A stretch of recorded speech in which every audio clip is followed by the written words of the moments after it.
کفن پہنایا، جنازہ قبرستان گیا، قبر میں رکھا گیا، مولا نے تلقین پڑھی، اسماعیل ہم، اسماعیل ہم، اسماعیل ہم، سن اور سمجھ، سن اور سمجھ۔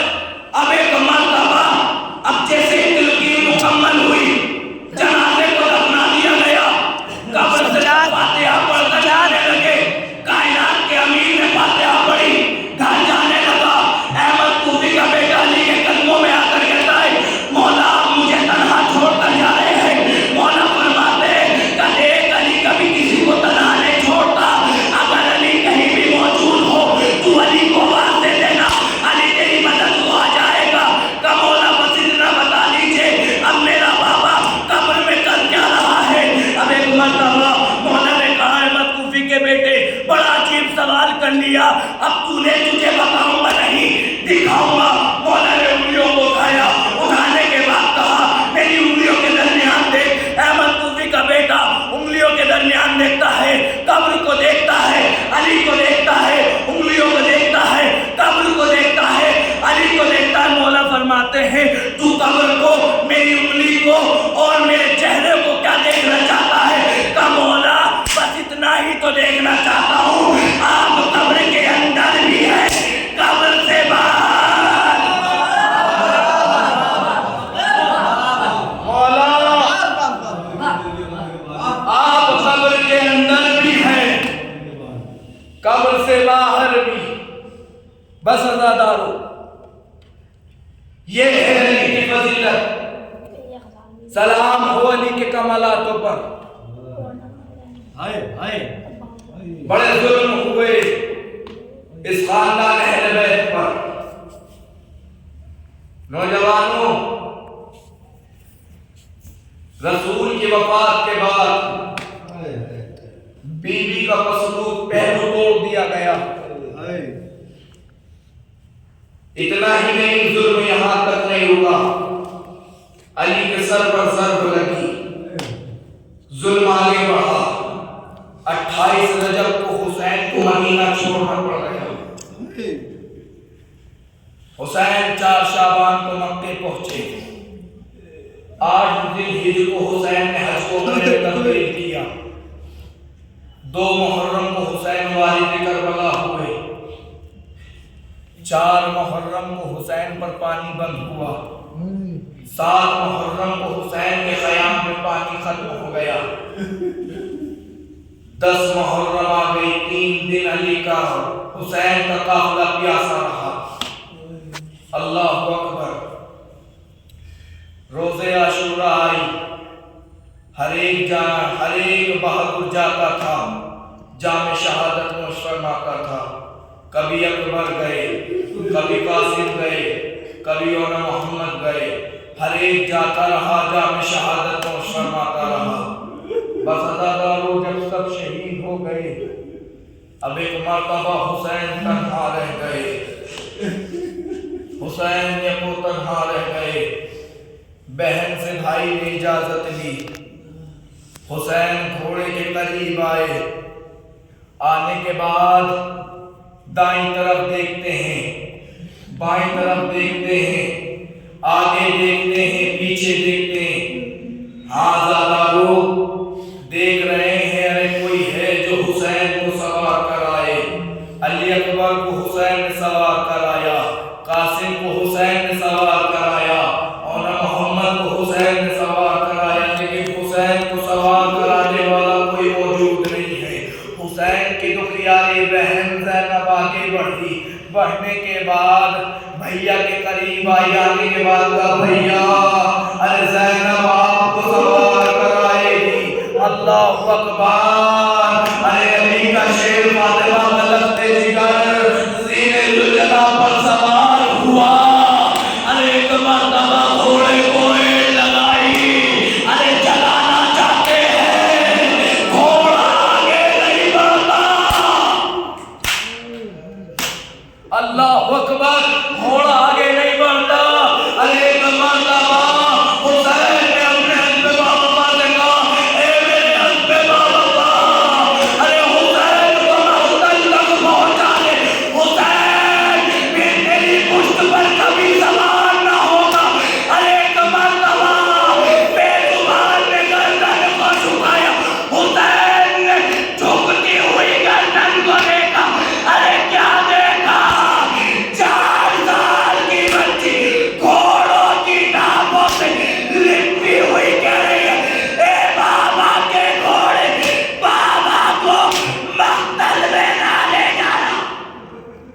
اللہ اکبر. اے میرے بابا کے گھوڑے، میرے بابا کو مقتل میں نہ لے جانا. ارے صبح سے شام تک جو بھی گیا وہ واپس نہ آیا. بھائی اکبر گئے واپس نہ آئے، چچا عباس گئے واپس نہ آئے، بھیا قاسم گئے واپس نہ آئے، اور محمد گئے واپس نہ آئے. ہاں دادارو، ارے میرے بابا کو تو لے جائے گا، میں یتیم ہو جاؤں گی. ارے کس کے سہارے ارے سکینہ جیے گی، کس کے سینے پر سکینہ آرام کرے گی. اللہ اکبر. جزاک اللہ دادارو. اب ایک مرتبہ حسین سینے ذوالجناح سے اترے، سکینہ کو اپنے سینے پر لٹایا، نیند آ گئی، بہن کے حوالے کیا. بہن زینب میں اپنی امانت تمہیں سونپ رہا ہوں. حسین میدان کارزار میں پہنچے، جنگ کرتے ہیں، کہتے جاتے تم نے میرے عمر کو مارا، تم نے میرے قاسم کو مارا، تم نے میرے مولا محمد کو مارا، تم نے میرے برابر کے بھائی عباس کو مارا. اللہ اکبر. ارے ایک مرتبہ آواز استغاثہ بلند ہوئی، ایک مرتبہ آواز آئی، ارے تیروں پہ تیر کھا چکے بس حسین باد، زخموں پہ زخم کھا چکے بس حسین باد، لاشوں پہ لاش لا چکے بس حسین باد، ہم تم کو آزما چکے بس حسین باد. ارے سر کو جھکا لو خنجر بیدار کے لیے، کچھ امتحان چھوڑ دو سجاد. اللہ اکبر. ہاں دادارو، حسین نے چلتی ہوئی تلوار کو